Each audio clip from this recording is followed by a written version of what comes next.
Welcome to let's learn with dedication. आज हम सीखने जा रहे हैं रेशियो एंड प्रपोर्शन यानी अनुपात तथा समानुपात।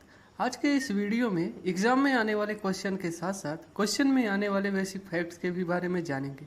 आज यह अनुपात तथा समानुपात का 7वां वीडियो है यानी 7वां पार्ट है। यदि आपने इसके पहले का पार्ट नहीं देखा है तो वो प्लेलिस्ट में जाके आप देख सकते हो और डिस्क्रिप्शन में भी इसका लिंक है, वहाँ से भी आप देख सकते हो। इसके पहले के जितने भी वीडियो हैं उसको आप ज़रूर देखें, तभी ये चीज़ें आपको ज़्यादा अच्छे से समझ में आएगी। चलिए फिर शुरू करते हैं।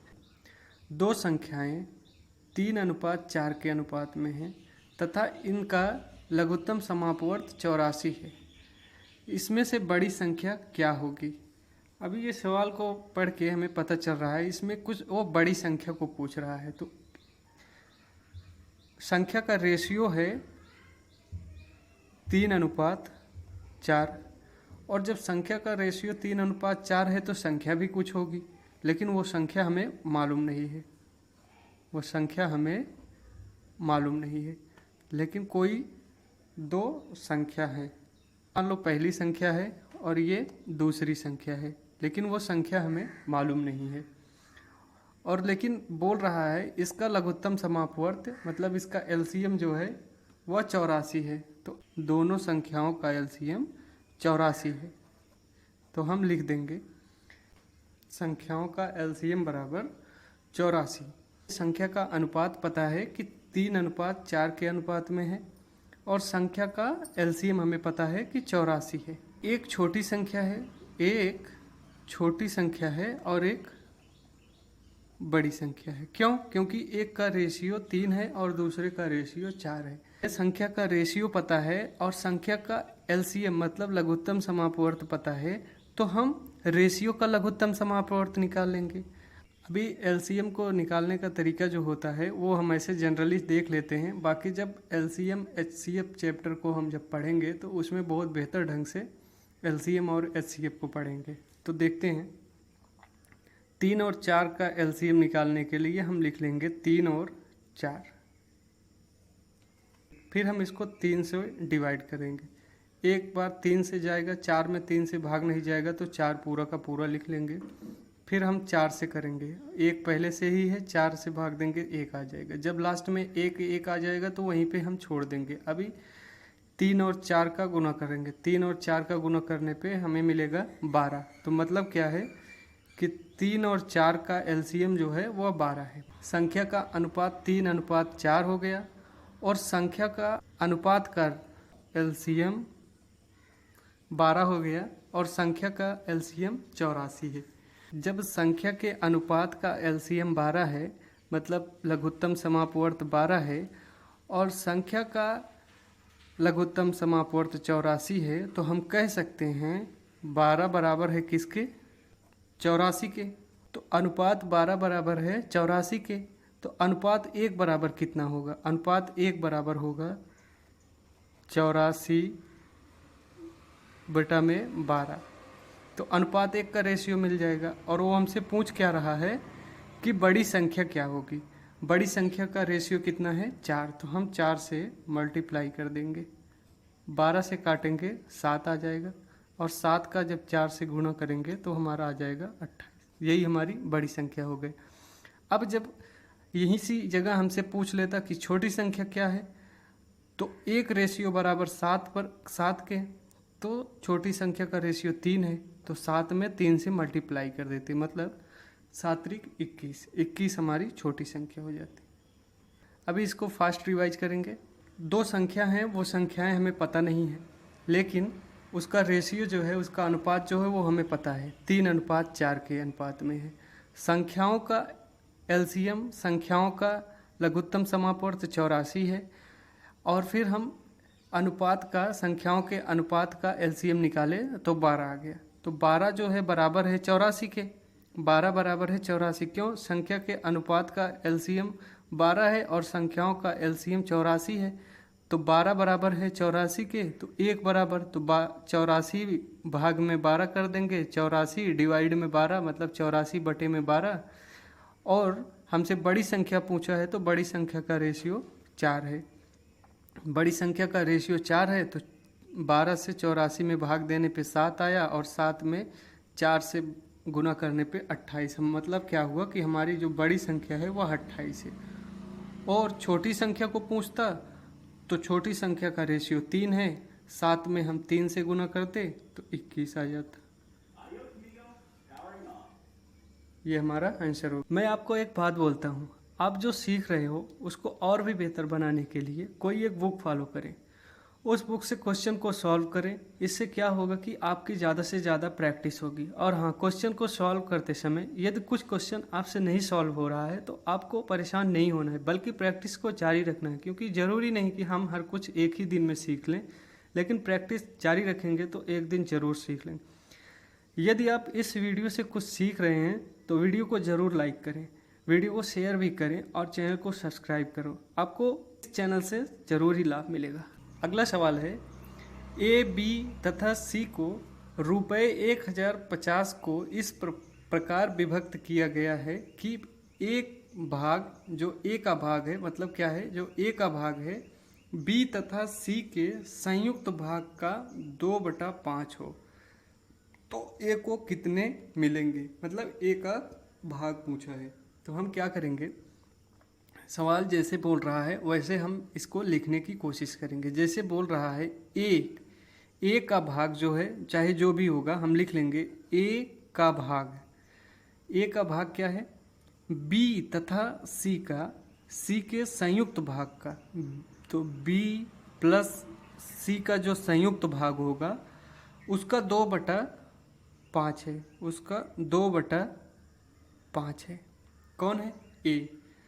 तो ये बोल रहा है ए का भाग जो ए भाग है वो बी तथा सी के संयुक्त भाग का 2/5 हो तो एक, मतलब क्या है, अब ये दोनों बराबर है, ये दोनों बराबर है। ए का भाग और बी प्लस सी के संयुक्त भाग का 2/5 के बराबर है। ए का जो भाग है बी प्लस सी, मतलब बी और सी के संयुक्त भाग के 2/5 हो, 2/5 है तो हम ऐसे लिख देंगे ए बराबर बी प्लस सी का 2/5।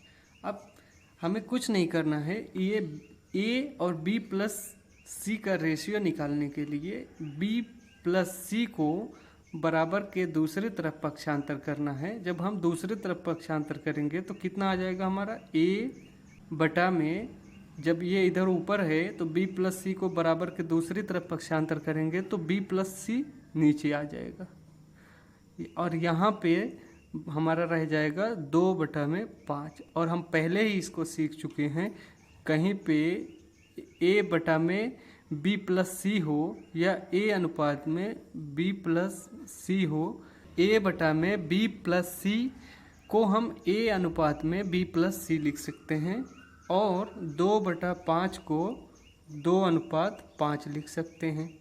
पता ये चल रहा है कि हमारा a अनुपात b प्लस सी 2:5 है। मतलब क्या है कि a का रेशियो 2 है और b और c का, b प्लस सी का संयुक्त रेशियो 5 है। तो टोटल रेशियो अगर हम निकालेंगे, कुल रेशियो 5 और 2 7, और कुल रुपया बराबर कितना है, कुल रुपया है हमारे पास 1050। तो 7 बराबर 1050 के 1 बराबर होगा 1050 बटे में 7। तो वो पूछा क्या है कि ए का हिस्सा कितना है, ए का भाग है 2, इसलिए हम 2 से मल्टीप्लाई कर देंगे। तो 7 से जब इसको हम डिवाइड करेंगे तो 7 ये आ जाएगा 150 और 150 को 2 से मल्टीप्लाई करेंगे तो हमारा आ जाएगा 300। यही हमारा आंसर हो गया, यही हमारा आंसर हो गया। ए का हिस्सा कितना है, 300। अभी इसको हम एक बार फास्ट रिवाइज करते हैं। क्वेश्चन बोल रहा है कि ए का हिस्सा जो है वो बी प्लस सी के संयुक्त हिस्से का 2/5 है, हम वैसे ही लिख दिए। और आगे क्या किए, अब ए बी प्लस सी का रेशियो निकालने के लिए ए को हम इधर ही रखे, बी प्लस सी को जब हम पक्षांतर किए तो बी प्लस सी इधर बटे में आ गया, ए बटा में बी प्लस सी बराबर 2/5। मतलब ये हुआ कि ए अनुपात बी प्लस सी बराबर 2:5। मतलब क्या, ए का रेशियो 2 और बी प्लस सी का रेशियो 5। तो कुल अनुपात की संख्या 7, क्योंकि 5 और 2 7। तो कुल रुपए की संख्या कितना है? 1050। जब 7 रेशियो बराबर 1050 के, तो 1 रेशियो बराबर 1050 बटा में 7। और पूछ रहा है ए का हिस्सा कितना है, और ए का रेशियो जब 2 है तो 2 से हम इसको मल्टीप्लाई कर दिए, यानी गुना कर दिए। जब 1050 को हम 7 से डिवाइड किए तो हमारा 150 आया, और 150 को 2 से मल्टीप्लाई किए तो 300 आ गया। यही हमारा ए का हिस्सा और यही हमारा आंसर है। अगला सवाल है, रुपये 1655.90 को अमित, विपिन तथा चंद्रा के बीच में इस प्रकार बांटा गया कि अमित को मिलने वाले प्रति 2 रुपये पर विपिन को 3 रुपये मिले, तथा विपिन को मिलने वाले प्रति 4 रुपये पर चंद्रा को 3 रुपये मिले। इसमें अमित का भाग कितना है? 3 आदमी हैं, एक तो अमित है, दूसरा विपिन है और तीसरा चंद्र। तो लिख लेते हैं हम, 3 लोग हैं, अमित, विपिन और चंद्रा। हम लिख लिए अमित, विपिन, चंद्रा। अब सवाल जैसे जैसे बोलेगा हम वैसे वैसे लिखते जाएंगे। बोल रहा है रुपए कुल कितने हैं? 1655.90। तो इसको इन तीनों में इस प्रकार बांटा गया कि अमित को मिलने वाले प्रति 2 रुपये। यदि अमित को जब 2 रुपये मिल रहे थे तो बोल रहा है विपिन को 3 रुपये मिल रहे थे। ठीक है भाई, हम लिख देते हैं। तथा विपिन को मिलने वाले प्रति 4 रुपये पर चंद्रा को 3 रुपये मिले। जब विपिन को 4 रुपये मिला तो उस समय चंद्रा को 3 रुपये मिला। ठीक है भाई, हम लिख दिए। अब हमारा रेशियो इसको बनाने के लिए, अमित, विपिन और चंद्रा का रेशियो बनाने के लिए हमें क्या करना होगा? वही जो हम पहले करते थे। ये स्थान खाली है, इसके बगल का अंक 3 है, हम 3 लिख देंगे। ये स्थान खाली है, इसके बगल का अंक 4 है, हम 4 लिख देंगे। ऊपर और नीचे का मल्टीप्लाई यानी गुना कर देंगे, हमारा रेशियो आ गया। जैसे 4 में 2 से मल्टीप्लाई करने पे 8, और 4 में 3 से मल्टीप्लाई करने पे 12, 3 में 3 से मल्टीप्लाई करने पे 9, यानी 8:12:9 हमारा रेशियो आ गया। मतलब अमित को 8 रेशियो है और विपिन का 12 रेशियो है और चंद्रा का 9 रेशियो है। टोटल रेशियो को हम देखेंगे तो टोटल रेशियो है बराबर 8, 12 और 9 को जब हम प्लस में करेंगे, जैसे 8 प्लस में 12 प्लस में 9 बराबर 29 मीन्स 29। कुल रेशियो बराबर 29 के। कुल रुपये बराबर 1655.90 और कुल रेशियो बराबर 29 के। तो हम लिख सकते हैं 29 रेशियो अनुपात 29 बराबर है 1655.90 को।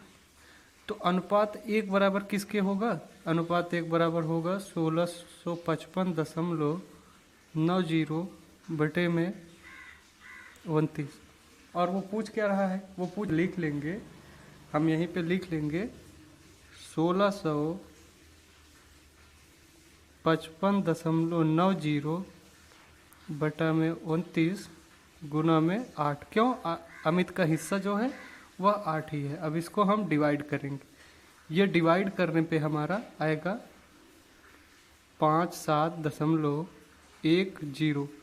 अब 8 से हम इसको मल्टीप्लाई कर देंगे। 8 से मल्टीप्लाई करने पे आ जाएगा 0, 8, 2 अंक पे दशमलव है तो 2 अंक पे दशमलव लगा देंगे। 8 का 7 से मल्टीप्लाई करने पे 56 और 56 की 6। 8 से 5 पे मल्टीप्लाई करने पे 40, 40 और 5 45। तो 456.8, 456.8 यही हमारा अमित का हिस्सा हो जाएगा। तो फिर एक बार इसको हम फास्ट रिवाइज करते हैं। बोल रहा है अमित, विपिन और चंद्रा 3 आदमी हैं। अमित, विपिन, चंद्रा में 1655.90 रुपये को इस प्रकार विभक्त करते हैं कि अमित को मिलने वाले 2 रुपये पर विपिन को 3 रुपये मिले। मैंने लिख दिया अमित को मिलने वाले 2 रुपये पे विपिन को 3 रुपये मिले, और विपिन को मिलने वाले 4 रुपये पर चंद्रा को 3 रुपये मिले। विपिन को मिलने वाले 4 रुपये पे चंद्रा को 3 रुपये मिले। अब इन तीनों का रेशियो निकालने के लिए ये जगह खाली था, इसके बगल का अंक 3 था, हम 3 ले लिए। ये जगह खाली था, इसके बगल का अंक 4 है, हम 4 लिख दिए। ऊपर और नीचे का मल्टीप्लाई यानी गुना कर दिए। रेशियो आया हमारा 8:12:9। कुल रेशियो का कुल अनुपात जोड़ने पे 29 आया और कुल अनुपात बराबर किसके है 1655.90 को। तो एक अनुपात बराबर 1655.90 बटे में 29। अब पूछ रहा है हमसे अमित का हिस्सा, तो अमित का रेशियो जो है वो 8 है, तो 8 से हम मल्टीप्लाई कर देंगे। 1655.90 को जब 29 से हमने डिवाइड किया तो 57.10 आया और 8 से मल्टीप्लाई यानी गुना करने पे 456.80 आया। यही हमारा आंसर हो गया। इसी प्रकार से यदि वो और किसी का हिस्सा पूछता, मान लो कि वो विपिन का हिस्सा पूछता, तो 57.10 में हम 12 से मल्टीप्लाई करके विपिन का हिस्सा ज्ञात कर सकते हैं। और चंद्रा का हिस्सा अगर पूछेगा 57.10 को 9 से मल्टीप्लाई करके हम चंद्रा का हिस्सा ज्ञात कर सकते हैं। तो इसी प्रकार से हम ये सवाल को सॉल्व करेंगे। ठीक है, फिर आज यहीं तक रखते हैं, मिलते हैं अगले क्लास में। तब तक के लिए प्रैक्टिस करते रहिए, अपना और अपने परिवार का ख्याल रखें। जय हिंद।